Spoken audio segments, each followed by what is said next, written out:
chose to do my punctuation lesson on commas. Commas between adjectives with introductory information, serial commas and Oxford commas, and with non-essential information. Commas between adjectives.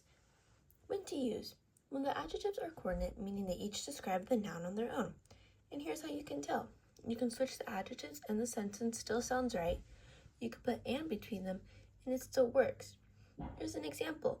It was a long, boring meeting. You can say boring, long meeting, or long and boring meeting, so comma. Now no comma is needed if the first adjective modifies the combined idea of the second adjective in noun, which means it's not coordinate. She wore a bright red dress. Bright dress sounds weird, and bright and red dress is off too, so no comma. Easy way to remember. Try the switch and test. Switch the adjectives, does it still sound okay? Put and between them, does it still work? If both are a yes, use a comma. If not, then no comma is needed. If both adjectives can stand on their own with the noun, they both get the comma. If one is clearly the backup dancer, no comma is needed. Now, are these rules important or just grammar snobbery? This rule is actually pretty useful and not just grammar for grammar's sake. It helps readers understand meaning more clearly. It can change the meaning of a sentence if used incorrectly, and it adds rhythm and clarity in writing, especially when listing qualities. Commas after introductory info. When to use. You use a comma after introductory words, phrases, or clauses that come before the main part of a sentence. These introductions can be single words, phrases, or dependent clauses, and here are some examples. Now, examples with an introductory word, like well and honestly. And then we have with introductory phrase, like at the end of the day and to be honest. Now, here's an example with an introductory clause. Although it rained, because I was tired. Now, here's an easy way to remember. Think of the comma like a breath or a pause.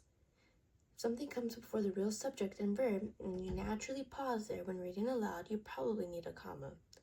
Here's a good memory trick to try. If it comes before the main idea, give it a little pause with a comma. The comma helps separate the setup from the main point of the sentence. Now, is this rule useful or just grammar fussiness? This one is pretty useful, and here's why. It makes your sentence easier to read and understand.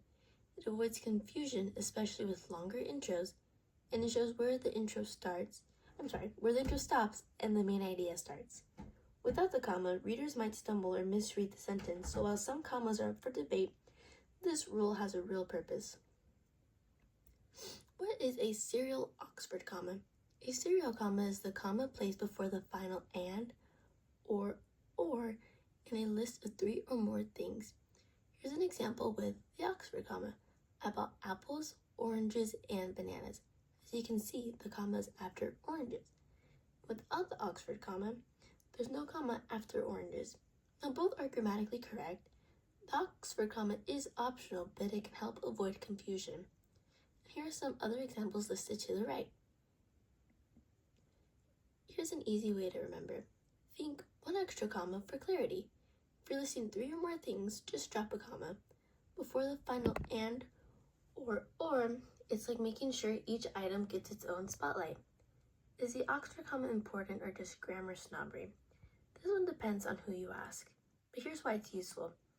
It helps legal and technical writing stay clear, keeps your writing consistent and polished. Here's why some might say it's not essential. In casual writing, the meaning is usually clear from context. Some style guides like AP Style omit to it to save space. What is non-essential information? Non-essential information is a word, phrase, or clause that adds extra detail, but isn't necessary to understand the main point of the sentence. When that happens, we set it off with commas. Think of commas like parentheses or pauses to show this is extra. Here's an example. My brother, who lives in Seattle, is visiting this weekend. The info about Seattle is nice to know, but not essential to know which brother we're talking about. The book, which was on the table, is now missing. We already know what book. On the table is just extra detail. Don't use commas for essential info.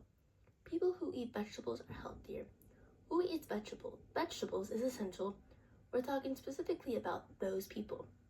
The student who won the contest is getting a prize. We need that info to know which student, so no commas. Now here's an easy way to remember. You can ask yourself, can I remove this part without changing the basic meaning of the sentence? If yes, it's non-essential, so use commas. If no, it's essential, so no commas. Now here's a bonus trick. Non-essential info often feels like a little side note or extra detail someone might whisper to you mid-sentence. Is this rule actually important? Yes, and here's why. It changes the meaning. It helps readers know what's important and what's extra, and it helps avoid confusion. So while it might seem nitpicky at first, it's one of those rules that's actually doing useful work and not just grammar gatekeeping.